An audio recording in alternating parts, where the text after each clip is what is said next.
Pretty excited about all that we have to offer.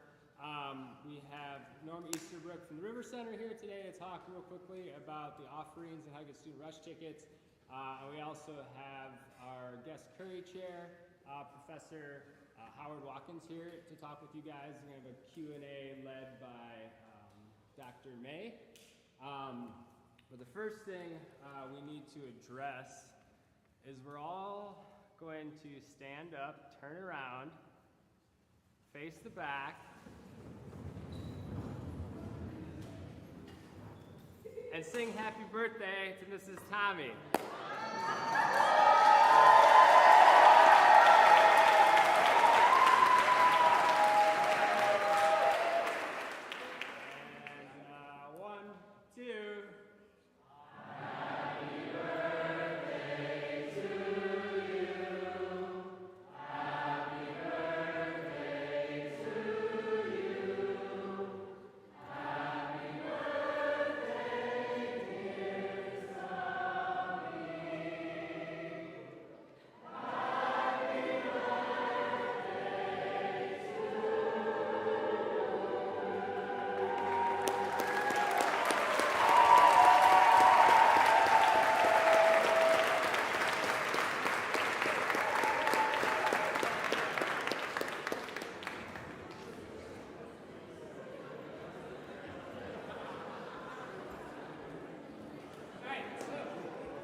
Appreciate a great deal. If you are here in Columbus for your first time, welcome. We are glad that you're here. If you're returning, welcome back. It's a pleasure for me to share some bits about what's coming up at River Center. I represent River Center Incorporated, which is a private nonprofit corporation that shares the responsibility for this entire facility with the Schroeder School of Music in Columbus State University. The role that we play here is that we bring in a lot of performances for our community. Touring Broadway productions, comedians, rock and roll shows, free programs. We sponsor about 45 events a year through River Center and then many more through third-party renters. I wanted to share some information with you about what we have upcoming because I think there are terrific opportunities for you to take advantage of. When you see things in our lobby that we're advertising, the National Touring Productions and such, you will notice that there's a ticket price attached to them. We have to do that in order to make ends meet. But for everything that we do at River Center, there's always a student rush price, which is 50% off, okay? And that's either on the day of the show, or if we can, we will offer it to you before that time. So as you leave today, I produced some flyers for you that let you know what tickets are available right now at that price. And then also, just to remind you, as we approach the day of the performance, take a look at what's upcoming, because inevitably there is a seat available for you at the 50% off student rush price. Things that we have coming up in the immediate near future and things that you might be interested in. A week from tomorrow, 31st of August, Spider-Man, Into the Spider-Verse, Across the Spider-Verse, which is the new movie that's running right now. The Spider-Man movie is going to be in Bill Hurd Theater. And the reason we're doing that is that they've taken the soundtrack for that movie and they've completely stripped the music out of the soundtrack. And you will see the movie on the screen just like you would see in any movie theater, but the soundtrack is going to be played live, okay? And it's very, very cool. We did Avatar a week ago, and little did I know that after all of that was done, after all the show was over with, the man walked on stage, introduced himself, and he said, "I'm the composer." And he spoke to the audience about the work that he had done 20 years ago with the Avatar soundtrack. So the audience got a chance to see a movie soundtrack being played live in real time for the movie, and it's a lot of fun. So I encourage you to come and see that. We have other things coming up on this stage. We will have Chanticleer coming up later in the year. We have tickets available for that when they come available at the student rush price. We also have a number of free programs that are coming up as well. We have both the United States Air Force Band, the Singing Sergeants, and the United States Air Force Band will be here in the fall. And then in March, we will have the United States Navy Mega Tour. And these programs are free to everyone. The Mega Tour is the Navy Concert Band, the Sea Chanters, Country Current, which is their country band, the Rock and Roll Band, Commodores, which is their jazz band. It's all 5 major touring ensembles of the United States Navy will be in Bill Hurd Theater, and it's quite an experience to see them all together in one place. So those programs are free. Throughout the year, we look for opportunities to welcome students, ways that you can become more involved with our artists that appear here, and we try to convey that as quickly as we can, because often they happen at the very, very last minute. So I encourage you, please, to take a look at the materials that you'll be asked to pick up on the way out of this session. Stay close in touch with us, look at our websites, and find out what's going on, and take advantage of the great opportunities that we have coming up at River Center. So thank you very much. I hope you have a great year. I'm done. I'm going to get out of the way. Hope you have a great year and a great day.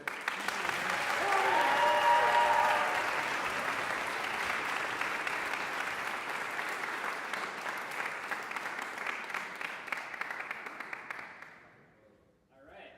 So real quick, because I have all of you in one space at the same time. So policies for this class. You need to attend Convocation class at least 10 times during the semester. Scan in, scan out. You need to attend at least 10 concerts, Schwab concerts. Picture of yourself and the program, selfie style in the hall. That will be the proof of attendance. Those 10 you will upload to Cougar View by Wednesday, I think I said December 4th. And that's how you get a satisfactory in this class. You have to pass with a satisfactory 6 times in order to graduate if you're a music major, so keep that in mind. Super simple, be there. We're going to use Cougar View for announcements. I'll always send an email. I'll always announce things on Cougar View, and this year we have a system in which attendance will be posted within a few days up on Cougar View.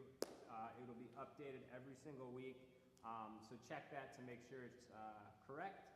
And if you have any questions, send me an email. The student performance application was sent out today. Encourage you to apply early so that you can secure a spot. But I would like to introduce our guests. We have Dr. May and our Curry guest, Dr. Howard Watkins. So.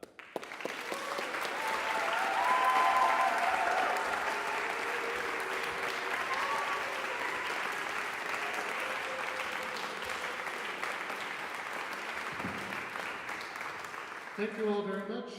My name is Dr. Joshua May, and this is Dr. Howard Watkins. It's my pleasure to be here with you today and to join in this conversation with Dr. Watkins. If I'm new to you and you're new to Schwab, welcome to Convocation. Thank you for being here today. Convocation is a place and space where we get to meet wonderful musicians like yourself on stage, to hear concerts, recital works, and all sorts of things you're doing, but also a place and space to meet international acclaimed, wonderful artists in the profession. So I'm going to allow our wonderful guest to sit while I praise him and share a little bit about him. So if you haven't read the bio yet of Dr. Howard Watkins, he's an incredible international soloist, collaborative artist, the assistant conductor at the Metropolitan Opera in New York. He's been here this week with us, coaching our opera students, meeting with graduate conductors today, talking a little bit about the career itself. We're going to learn from him what brought him from where you are today, seated here at music school as an undergrad, graduate, or beyond, and kind of what his trajectory was for his career. He's going to offer some advice and share his experience with you so you can learn more about what to expect going into the professional world. He's been on the stages with every person you could ever imagine on the roster of the Metropolitan Opera and beyond. He's also on the faculty of Juilliard in New York City and the Bard Conservatory. Last year, if you had the privilege to hear Renee Fleming sing, he's often the collaborator with her, Joyce DiDonato, Matthew Polizzani, any singer that you can imagine would be the creme de la creme of singers. He's had the beauty, pleasure, and opportunity to make music with them and for them and at the podium with all of the maestros at the Metropolitan Opera. So it's my pleasure to present to you Dr. Howard Watkins here at Schwab School of Music, Legacy Hall.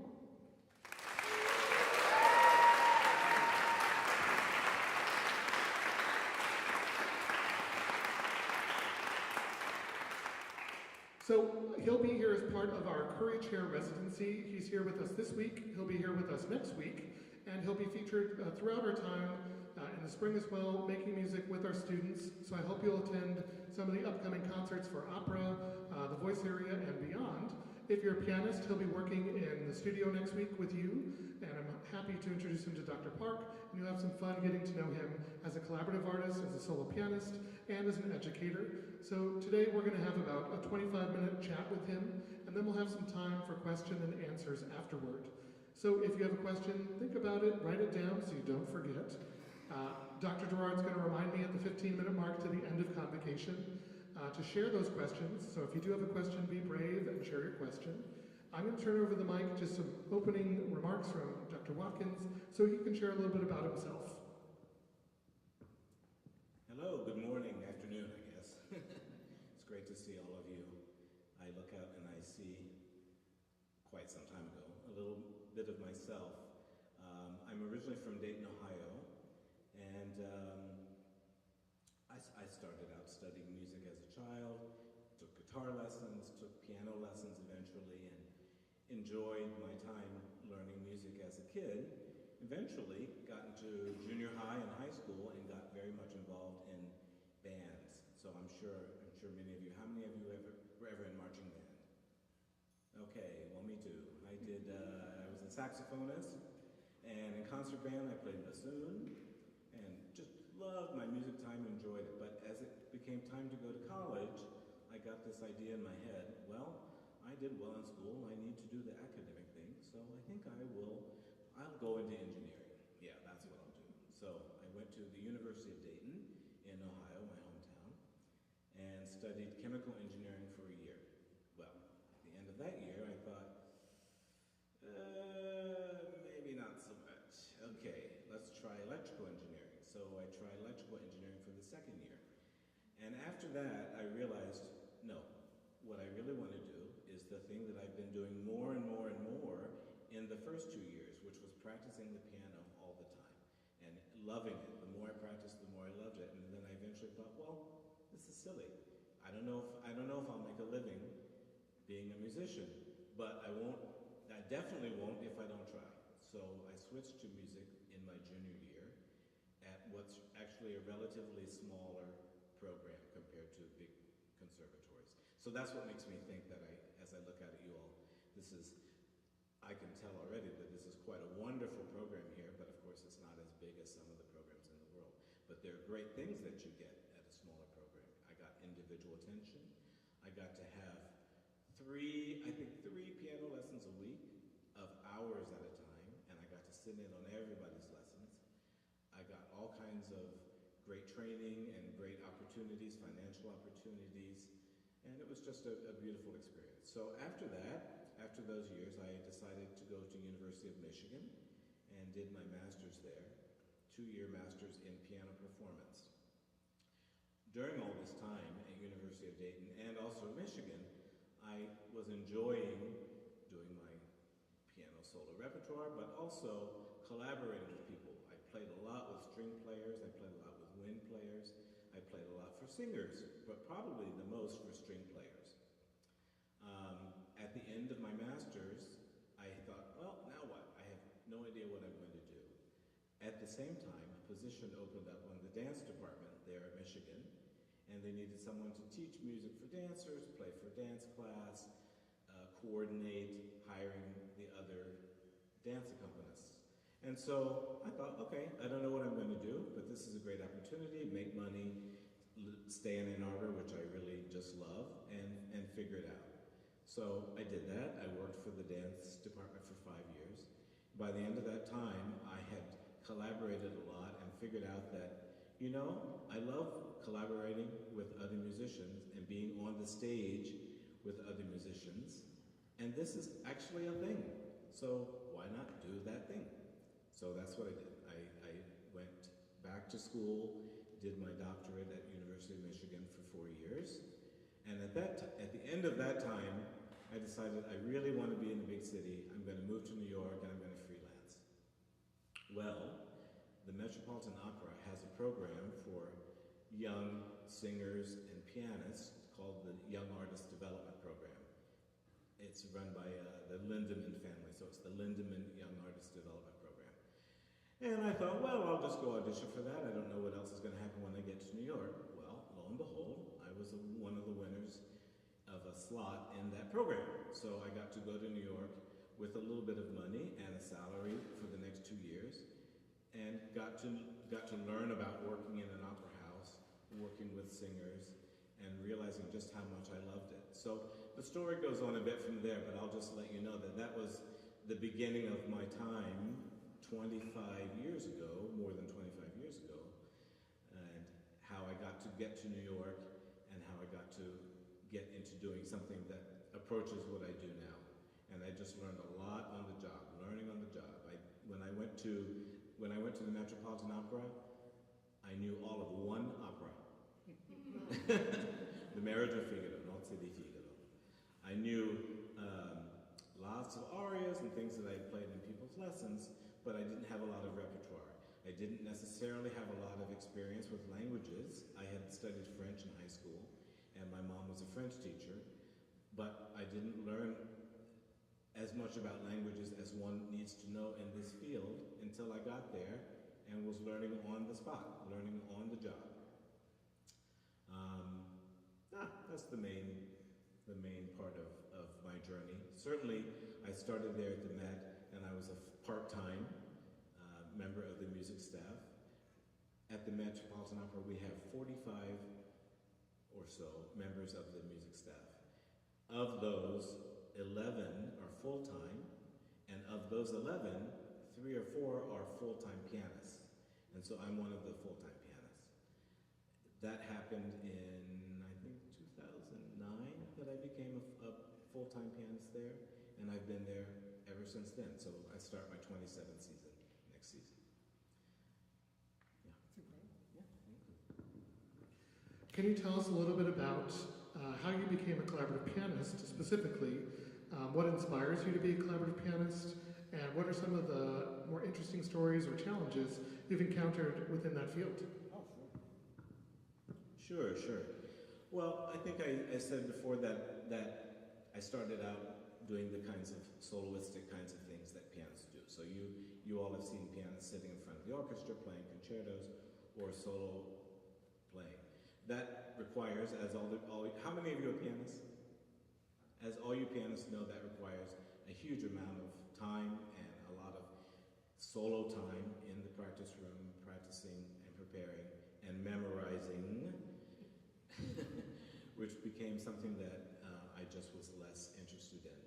As part of my undergrad training, I got to play in voice lessons, and I got to play duo sonatas and chamber pieces with other musicians. And I just got to realize that not only is that really fun to work on, but I seem to have a knack for that kind of back and forth kind of music making, and I just found that that's really fun, and I really enjoy that.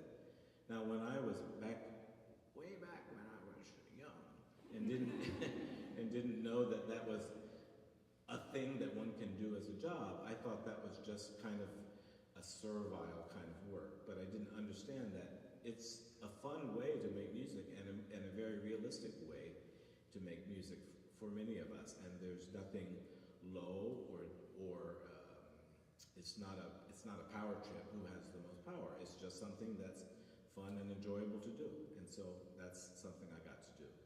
In the summers, I started working at the first 3 summers of finishing up my master's. I went to a camp in upstate New York called Meadowmount. Meadowmount is a string camp. There's nothing there but a truck stop and some places where you can live and get up in the morning, practice, eat lunch, practice, have a concert, practice. So I learned a lot of repertoire there and got to spend a lot of time making music with other musicians and other string players. At the same time, I got to work a lot with singers, totally different kind of music making, got to enjoy getting into opera and learning about the stage or drama and all that kind of thing. I was a little intimidated by the fact that I wasn't as good with languages. But then once I started studying, I realized it's not that I'm not good at it, I just haven't spent as much time with it. And so that was a new side of myself to enjoy. I have played lots of repertoire of every instrument except for the flute. I don't know that repertoire as well, but everything else, I played a lot in the studios, especially at Michigan. It's a very, I know there are a lot of us who are Michigan grads, and it's quite a large school, and got to work a lot with saxophonists, with trombone studio, with all the stringed instruments, and I have found that super, super valuable. It not only is it fun, but it improves you as a musician. It improves your learning about how other instruments make music and how they perceive music. And all of that is something that just improves you as a musician. I also, I always was kind of a nerd about listening to music. I listen all the time. And that is something that's so easy now. You can just hop on Spotify or YouTube or whatever and listen to stuff and get to know more and more about what's out there. And that was something that helped me a lot coming up as a musician. I still try to listen a lot. Can you tell us a little bit about what your daily life and work is like at the Metropolitan Opera? What do rehearsals look like? What are expectations for you as a full-time pianist? And how do you work with singers coming for the first time to the Met and working with the Lindemann program? Oh, great. Well, that's a lot of stuff. Let's see. How can I make that organized for you? Being a member of the music preparation staff means that at the Metropolitan Opera, we who are a part of music prep are the first point of contact for singers at the Met. So when a singer comes to the Met to do a production, their first coming into the building for rehearsal is in a room with us on music staff and with the directors on staff who are helping to prepare the show. In an ideal situation, we start with music rehearsal. So that means some of us play the orchestra music on the piano. Maybe some of the singers might have individual sessions with the coaches or with the pianist to have a chance to go through their roles with someone singing cues for them. All of which is just to help start getting the music ready and polished for the point when we get to the orchestra. The first point of contact with the orchestra is something called the Sitzprobe, a sitting rehearsal. And that's when the singers just sit in a row and sing through the role. The conductor conducts the orchestra. And from that point on, it's a slightly more complicated process. So we're involved in helping prepare, taking notes, helping make sure that they're really ready for what's going to happen. But the earliest part of it, helping them make sure that they're learned, that they're memorized, that they are able to be on stage and do the blocking, do whatever, how they're moving around, and how they have everything memorized with good pronunciation of their Italian or French or German or Spanish or Russian or Czech or whatever, English. We're completely involved in that process and largely responsible for that process. With the Lindemann program, the Lindemann is a training program. For pianists, it's 2 years. For singers, it's 3 years for the most part. There are exceptions, but for the most part, that's how that works. They have their own staff, but they sometimes bring us in as outside people who either work in the house and know how rehearsals and preparation work, or people who have had some experience in that program and who have kind of an affinity for knowing what they might need. So I haven't had as much opportunity to work with the Lindemann people as is ideal because it's just hard to schedule. It's just difficult. But I try.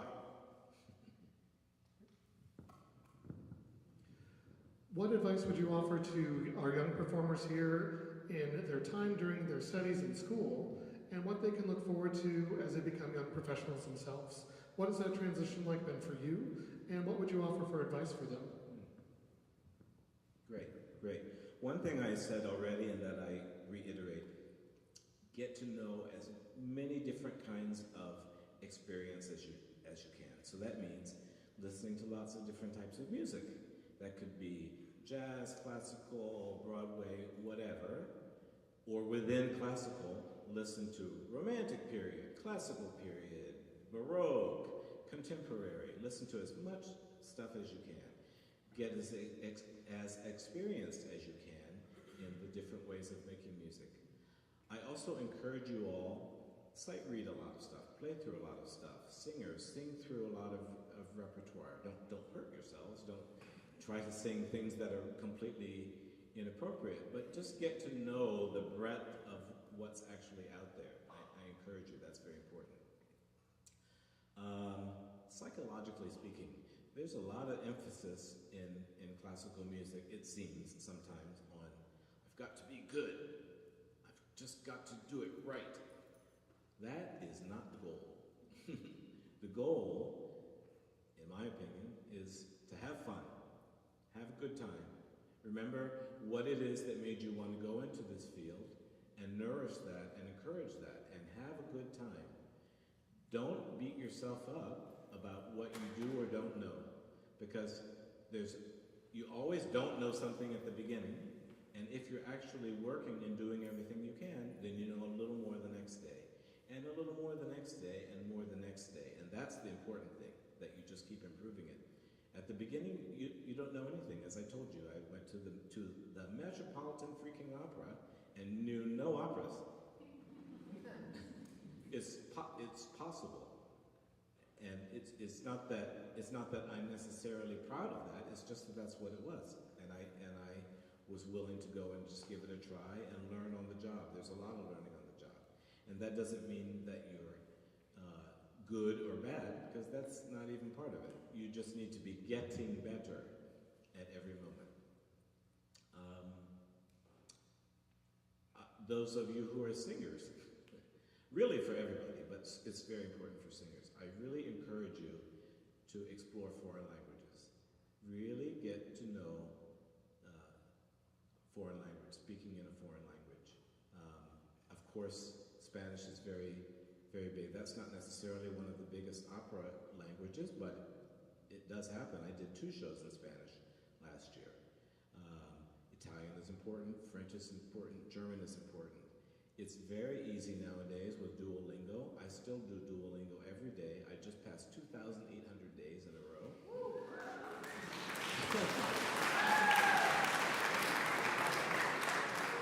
The point of saying that is that our work and our job is not a sprint, it's a marathon. You're always going, you're always improving, always continuing to improve whatever you do or don't know. And if the foreign language, you have to refresh. Unless you actually live in Paris or in Aix-en-Provence, you may not be able to keep it current. So I think doing something like Duolingo is a fantastic way, or any kind of online program is a great way to keep your foreign languages current. And also, it just helps you understand better the way other cultures work, which is very important. Can you tell us a little bit about the expectations coming from student training at festival work into the professional arena? What are the different expectations required for conductors, pianists, and musicians in general as we look from growing from student to professional? Okay, right. I forgot that aspect, right. So you've probably heard all this, but you've probably heard this before, but I'm going to say it too. Some aspects of what we do are just easier as a student. You just have more time to prepare a small amount of, you have more time to prepare a given amount of material. As you go from being a student to being professional, you have more material and less time, and that continues. So your job right now is to become clear in your head about what that process is to get you from A to Z. What does it take for you to learn and prepare your music? And understand that at the age that you're at, you may have let's say, a semester. So in that semester, you're going to prepare a recital. In the professional world, I find that you start out having a month, and then that can become 2 weeks. And then as you're much older, that can become a week. So you have to be much more clear in your mind about how to get things learned, prepared, ready to go, and professional. That's one thing. I also add, in this environment, you are surrounded by people who love you and who care for you and want you to succeed and are wanting to do everything to help you get there. And I can feel that very powerfully here at the school. So enjoy that, be happy about that, and use that. Because eventually it becomes that you're in the professional world, and it's not to be negative, but people are not necessarily invested in you, they're invested in them. They want to, they have a product that they need to produce, and they want to use you to help them get it done, and if you're not the best one, then they move on. They don't necessarily care about you. So that's not a negative thing, that's just saying, while you're here, enjoy and take advantage of the fact that you are surrounded by people who are invested in you and who care about you. Did I cover it? I think I'll say one more thing. Take advantage of other opportunities besides just here. There are all kinds of summer programs. That's definitely true for singers and orchestra people and instrumentalists. Look into those summer programs and try to explore going and spending time with those programs. It's something that helps keep you refreshed. It helps you see the ways music is made in places outside of here in Columbus, Georgia. Of course, some of you came from other environments, but still, just get out there. For me, I like the summer as an opportunity to go overseas as much as possible and have the possibility to make music in other cultures and also use my Duolingo language skills somewhere else. Okay.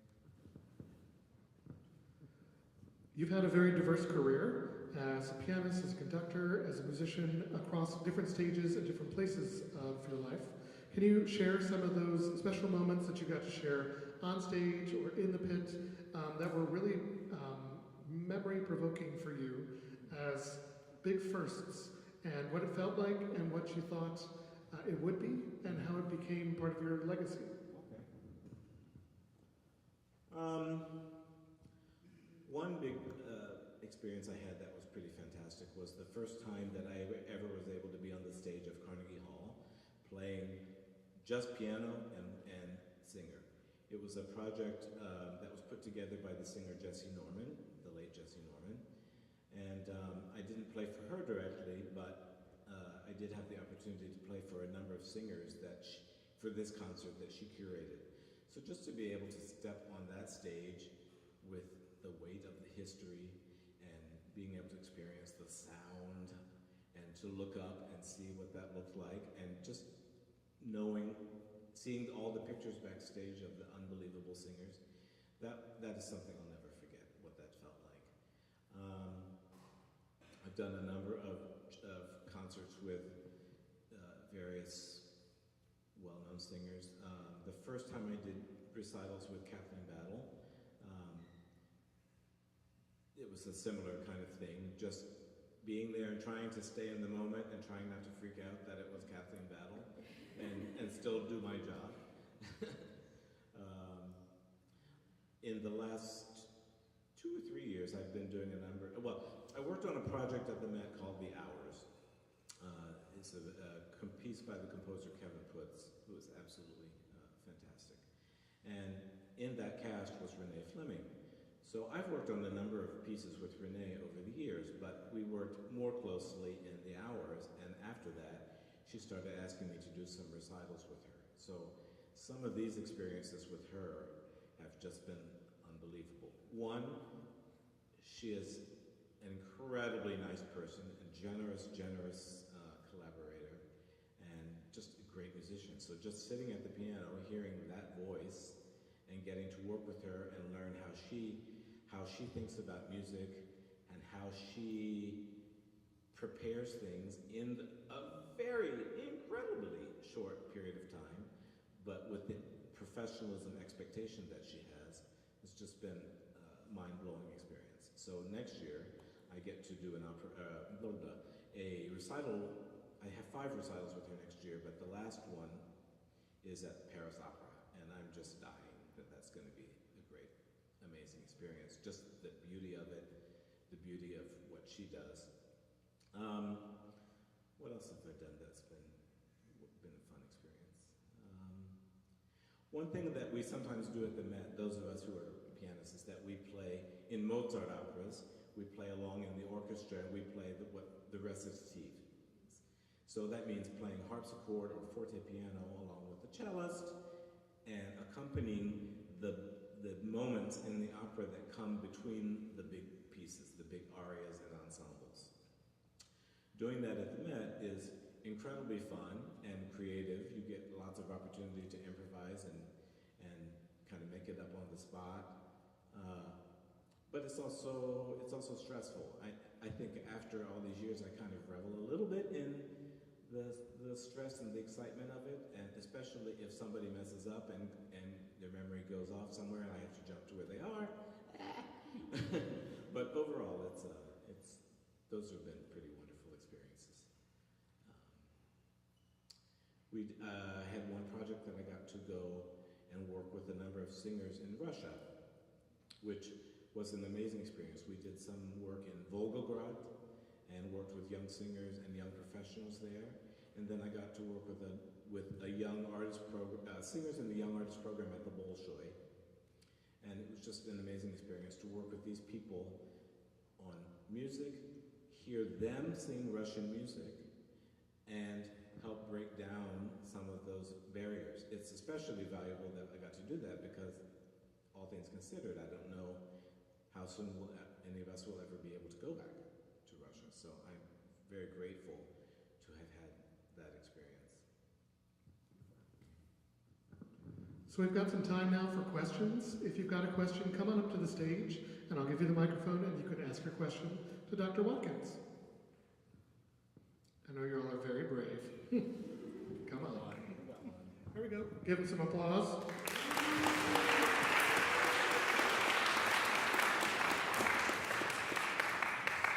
When you ask your question, can you say your names?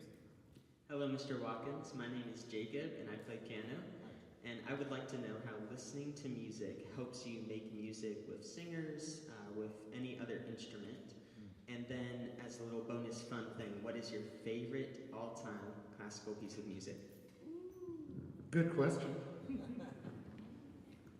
Well, I'll start with the last one first. Nice to meet you, Jacob. My favorite piece is always the last one I worked on. So at the moment, my favorite piece is probably an opera by Bela Bartok called Bluebeard's Castle. So I got to work on this piece with the Metropolitan Opera Orchestra on a tour that we had a couple of months ago to Asia. And I just love it. It's only 2 singers, bass baritone and a mezzo soprano, and that's the whole cast. And then the rest is just the glory of Bela Bartok. How does listening to music help? Listening to music, first of all, we all love music. That's kind of why we do this, or that's at least what got us interested in the possibility of doing this, let's say that. So I don't find it all that onerous to want to listen to music, but it just helps you to know and have in your ear the different kinds of things that are out there. Like, for example, suppose I'm doing a piece of Rachmaninoff. I find it valuable to know, how did Rachmaninoff write operas? What kinds of writing did he do for singers? What about the Rachmaninoff cello sonata? Oh, that's amazing how he wrote such rich parts for piano and cello. And Rachmaninoff wrote songs for just singers and piano. What was that like? And Rachmaninoff wrote 4 piano concerti plus Rhapsody on the Theme of Paganini. So knowing the breadth of what composers wrote, but also what their interests were, simply makes us more informed. Suppose I go to drive a car. If the only car I've ever driven in my life is, I don't know, a Honda Civic, that's one kind of experience. But what if I've driven zillions of kinds of cars? Then I have more an informed opinion about any one car that I drive. Yeah, I know better what it feels like to drive. Now suddenly I can't think of the names of any cars, but you know what it feels like to drive. I have a Genesis right now. That's the car they gave me from the rental. So I know what that feels like, and I can compare that to a Hyundai Elantra or to a Toyota Corolla or something. I can have an opinion. But if the only car I ever drove was a Honda Civic, I can't really have an opinion. So that's part of the value to me of trying to get to know lots of different kinds of music. And I only listen to one composer. I mean, imagine all the composers that are out there. Right? So, Thank you for your question. yeah.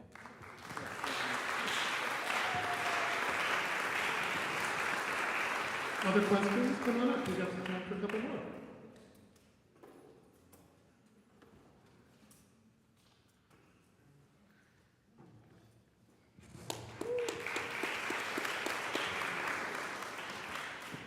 Hi there, my name is Ben, and I'm a first-year pianist here. I'm a graduate, and I'm wondering, when you were first going through your first couple of years in college, you know, as a young student, what was it that really fueled you making the transition into piano to practice every day so consistently and to branch out with so much repertoire, even, you know, when every day you're faced with challenges and not knowing things that you wish you did?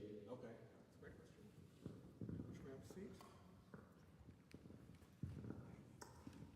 That's a great question, Ben. Yeah. That's actually part of what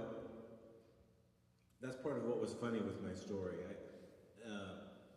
At the University of Dayton, smaller campus, I would go from my dorm, I'd come down the hill, and then right across from me was the engineering building. Right next to it was the music building. So for fun, as a beginning engineer, I would go and practice a little bit. I wanted to keep my piano chops up and wanted to see what, just having fun and playing different kinds of music, and I enjoyed that. And eventually, it got to be that I would head towards engineering class, and I would skip class, which I had never been one to do that in my life. So the point of that is not to encourage you to skip class, but the point of that is to say that it kind of comes from within. It kind of, if you're finding and doing that thing that you love and that you enjoy, it kind of compels you to just go and hang out and do that thing more than other things. And you have to be willing to give it a shot and listen to that inner voice and try and play stuff. What kind of, what's your favorite thing to play? What kind of rep are you playing these days? Well, right now, for example, I'm playing Schubert Impromptu in E flat major. Okay. And, you know, Bach, Prelude and Fugue in G major, Book 1. And I very much prefer romantic and 20th century music as opposed to classical Baroque counterparts. That's great. And what makes you like romantic music? Sometimes for me, when listening to it, I feel like there's a lot more that I can work with. Mm-hmm. And it's not quite so precise, and I can be a bit more creative with how I'm plugging into the music. Love it. So what's interesting for me listening to what Ben is talking about is Ben's already played lots of different kinds of music, and he is forming for himself opinions of what he likes and what he enjoys, and probably that can help compel him to learn other music. It's like, oh, this Schubert Impromptu is pretty cool, but I really enjoy those Liszt etudes. I think I'm going to do some more Liszt etudes. Okay, that's really cool. And what about Brahms? Not as much, but Prokofiev, that's the stuff. Okay, so you just get to know lots of different composers and lots of different stuff that's out there and play. And all of that takes time, but it's fun. And it's practicing, but it's not any problem. It's just hanging out. It's fun. Yeah. Do we have time for one more question? I know all of you are looking at your watches. Okay, let's take one more question, and then we'll have a thank you for Dr. Watkins.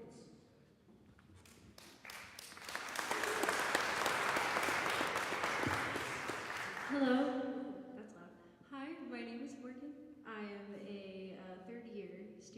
second year in music. So your statement about being in a different major for a while kind of spoke to me.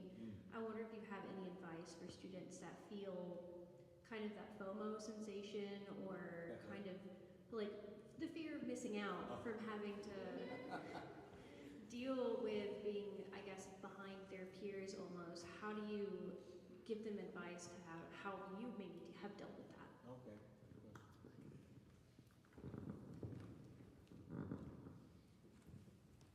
As you say, Morgan? No. Morgan. Yes.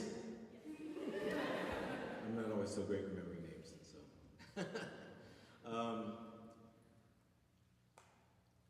Again, I encourage you guys, don't beat yourselves up. Try as much as you can. If you can look at yourself in the mirror every day and answer the question, did I do anything to make myself better today? If you can answer that honestly, yes. Even if it was 5 minutes of Duolingo, or if it was that I listened to 3 pieces on YouTube that I didn't know yesterday, then you're doing something. And if you are doing your maximum, then great. More than that you can't do anyway. So it doesn't make sense to tell yourself and beat yourself up that you're behind, because there's nothing more you can do except to quit. And if you quit, then you know for sure that you don't succeed. So at least give it a shot, give it a try. I understand what you mean. I remember my feeling as a junior in undergrad, feeling like, well, everybody around me is freshmen, blah, blah, blah. And it's terrible, I'm 2 years later, I shouldn't have waited. Well, that doesn't help make me better. It just makes me heavy. It just pulls me down and drags me and makes me less able to improve, which makes me more behind, and the circle continues. So just kind of be a miniature philosopher with yourself and tell yourself, ask that one question. Did I do anything to get better today? Then more than that I can't do. Or if I did 3 things, bonus, extra credit. Okay? I hope you'll thank Dr. Watkins for his time.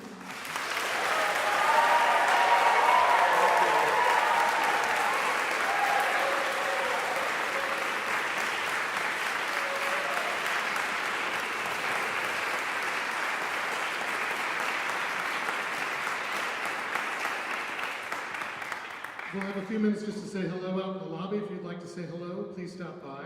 If you get to have more time with him next week, we hope that you'll enjoy studio classes with him, interacting in coachings, and I hope that you'll come to future concerts where you get to meet him and hear his brilliant playing. And I thank you for your time in Convocation today.